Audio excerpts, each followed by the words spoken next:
Welcome back, deep divers. Ready for another journey? This time we're heading to a place that's a city, a country, and the heart of a global religion, all in one. Vatican City. That's right, crammed into an area barely bigger than a park. It really makes you wonder, how did this tiny nation even come to be? I mean, Right. you've got those iconic Swiss guards, the art, the history, Well, it's a story that goes way back. further back than those Renaissance masterpieces. Even. Oh, yeah, long before. So are you ready to go all the way back to ancient Rome? Absolutely, let's do it. All right then, picture this.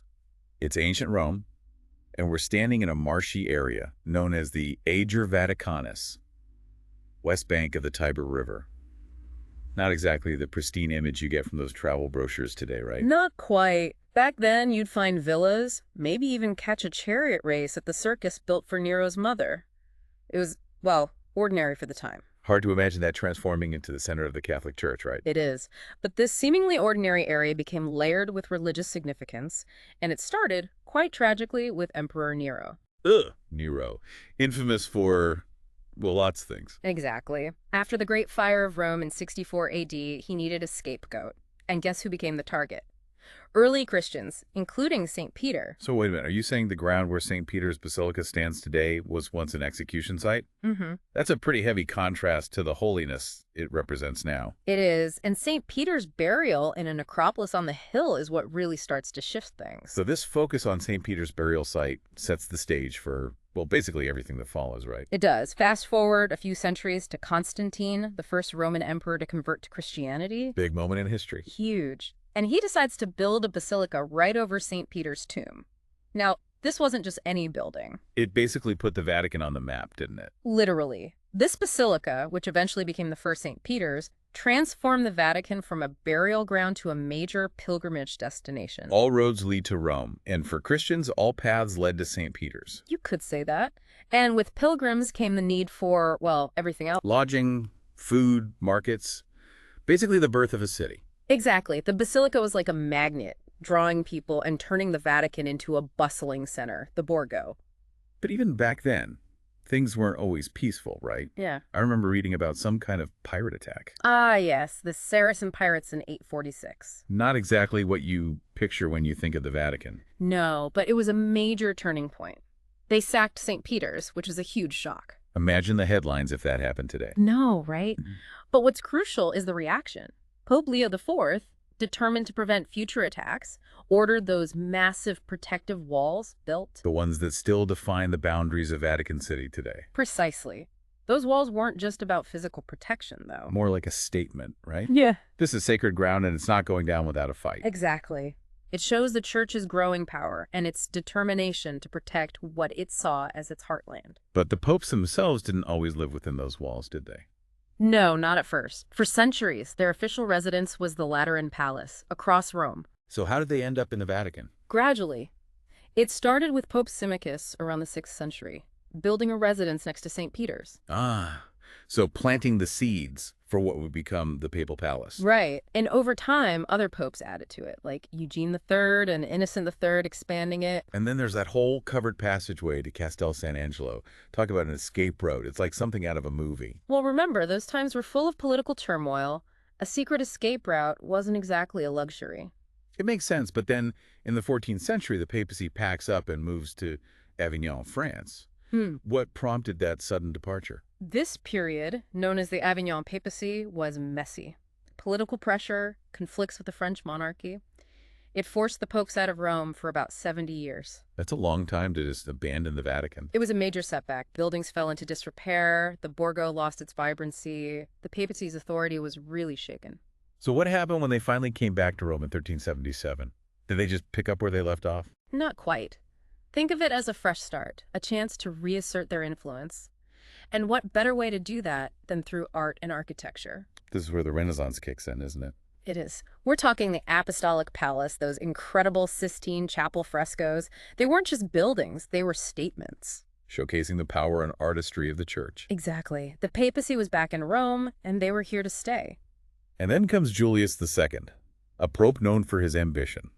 He decided that old St. Peter's Basilica just wasn't cutting it anymore. You could say that. He wanted a new basilica, one that would blow people's minds. Literally tearing down the old to build the new. He wasn't afraid of a little demolition. And he brought in Donato Bramante, a star architect of the time, to design this grand new basilica. But Julius II died in 1513, and Bramante follows shortly after. What happened to the project then? It became a bit of a soap opera, honestly. All I can imagine. There were disagreements, delays, design changes. It dragged on for decades. So it wasn't just Michelangelo swooping in and creating a masterpiece overnight. Not at all. It was a long, messy process full of clashing egos and political maneuvering. But eventually, Michelangelo did step in. He did, taking over from Bramante and overseeing that iconic dome's construction, which really is the defining feature of St. Peter's. It's hard to imagine Rome without it. It really dominates the skyline, a symbol of, well, everything the Vatican represents. Power, ambition, artistry. Exactly. It's quite a legacy for Julius II, even if he didn't live to see it finished. But what about those incredible Vatican museums? Was that all part of the plan from the start? Not quite. They actually started as Pope Julius II's private art collection. So he had an eye for beauty, not just grand architecture. He did. And over the centuries, each pope added to it. Paintings, tapestries, historical artifacts. It became a treasure trove. They even have Egyptian antiquities, right? I remember seeing pictures of mummies. Yeah. Seems a little out of place in the Vatican, doesn't it? It does, but that's part of what makes the Vatican Museum so fascinating. You've got Renaissance masterpieces alongside ancient sarcophagi and even mummies. The Swiss Guard, protecting a room full of mummies. What a sight that must be. It's pretty unique. And there's also the Ethnological Museum, showcasing artifacts from cultures around the world. Talk about a diverse collection. It really is a journey through time and across cultures, all within those Vatican walls. Okay, so we've got the art, the architecture, and the history. But how did all of this become an actual country? It's like the missing piece of the puzzle. To get that, we need to fast forward to the 19th century, when Italy was unifying. I have a feeling this is where things get a little tense between the church and the new Italian state. You could say that. In the 1870s, Italy annexed most of the papal states, territories the church had controlled for centuries. That must have been a huge blow to the papacy, losing that much land and power. It was. They refused to recognize the new Italy and even considered themselves prisoners in the Vatican. For almost 60 years, they didn't even step outside the walls. They were making a statement, weren't they? This wasn't just about losing land. It was about their independence. It was about their very survival as an institution. They were determined to protect their authority and freedom from state interference. So this standoff lasted for decades. How did it finally end? It took Benito Mussolini stepping in. The fascist dictator. Now that's an unexpected twist. It was a strategic move on his part. By resolving this Roman question, he gained support from the church and boosted his own legitimacy. So in 1929, we get the Lateran Pacts. What did those actually entail? Basically a compromise.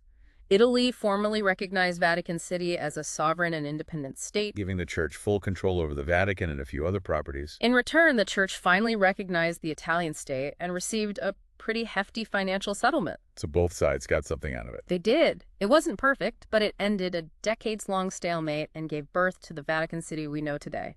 From a marshy area outside Rome to a sovereign nation, what a journey. But what about Vatican City today? What makes it so unique? Besides its history, of course. Well, for starters, it's the smallest country in the world. We're talking about 109 acres and just over 800 residents. That's incredible.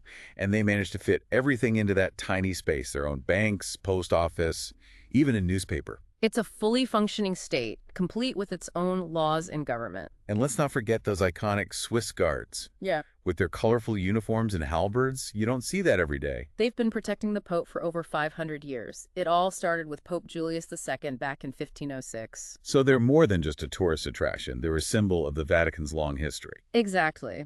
They play a vital role in security, especially with millions of visitors coming each year. It's a tiny nation, packed with history, art, and those stylish soldiers. But let's not forget the most important part.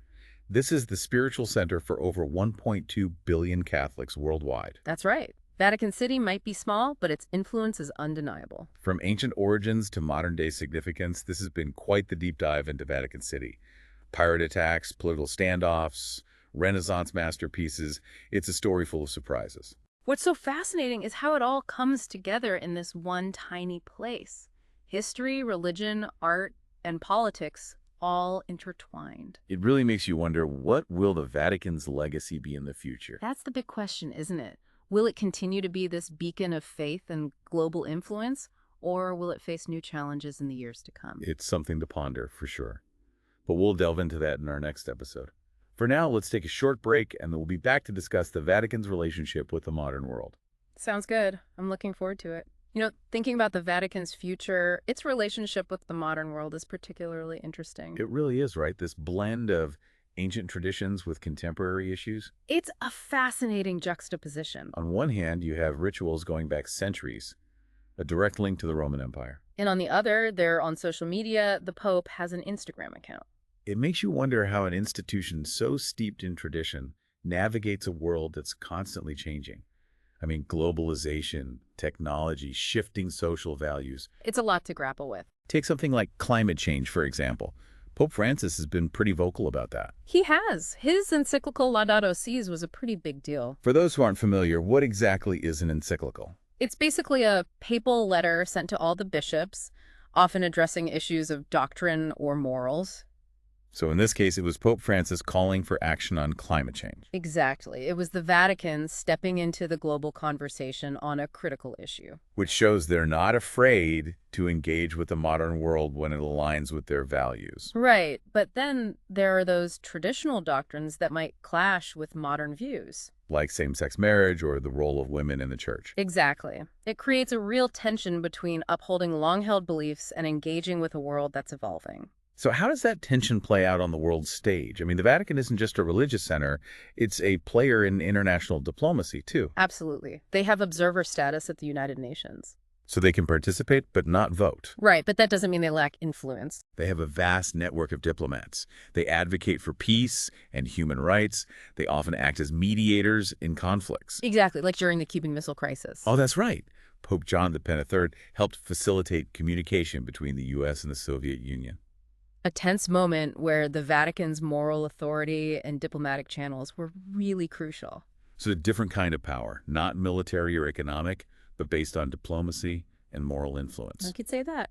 Okay, let's zoom in a bit. What's it actually like to live in Vatican City? It's definitely unique. Most residents are clergy, members of religious orders, Vatican employees. Not your typical neighborhood, I'd imagine. Not quite. It's a close-knit community. Life revolves around the church. And the security must be insane. It is. Swiss Guard, modern security forces, surveillance, the whole 9 yards. Makes sense of the Pope living there and millions of tourists coming through. It's a constant balancing act, keeping everyone safe while maintaining a welcoming atmosphere. Speaking of which, how does a nation that small even generate revenue? No taxes, right? Not in the traditional sense. They rely on donations from Catholics worldwide, investments, and, of course, tourism. Ah, tourism. Those millions of visitors to the museums in St. Peter's must bring in a lot. They do. It's a significant source of income. So in a way, they've turned their cultural and religious heritage into economic sustainability. You could see it that way, but it's also about sharing their art, history, and spirituality with the world.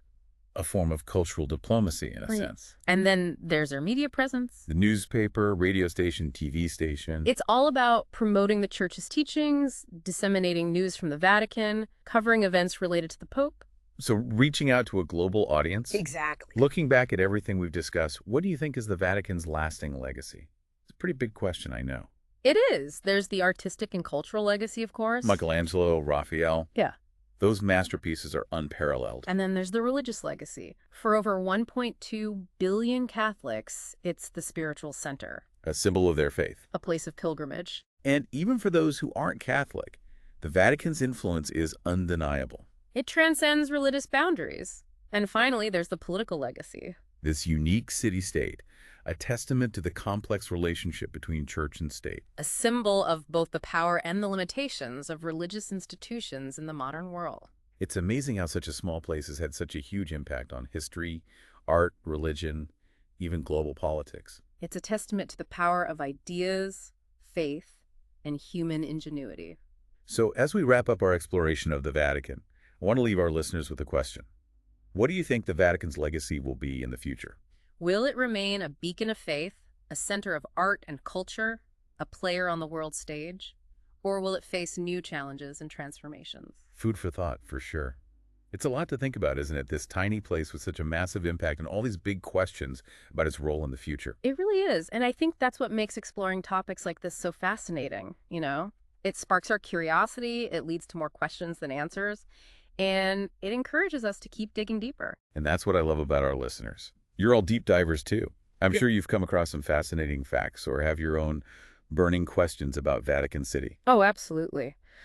So, what piqued your interest? Was it a particular work of art that captured your imagination, a historical event that surprised you, or maybe something about daily life in Vatican City? It could be anything, really. Hmm? Maybe you found information about a lesser-known museum within the Vatican, or perhaps you delved into the Vatican's role in international relations and uncovered something new. Whatever it is, we encourage you to share those aha moments and keep the conversation going. Because at the heart of it all, being a deep diver is about continuous learning, exploring diverse perspectives, and most importantly, sharing that knowledge. It's a collaborative process. Your insights are just as valuable as ours. So as we wrap up our journey through the Vatican's past, present, and future, let's remember that its story isn't confined to history books. It's a living, breathing entity constantly evolving. And who knows? Maybe one of you listening will be inspired to visit Vatican City, to walk those ancient streets, to stand in awe of those masterpieces. To experience firsthand that unique blend of history, spirituality, and culture. And if you do make that pilgrimage, we'd love to hear all about it. Send us a postcard, share your photos, tell us about your discoveries. But until then, keep diving deep, keep questioning, keep exploring. And above all, keep sharing what you learn. That's it for this deep dive, folks. Until next time, stay curious.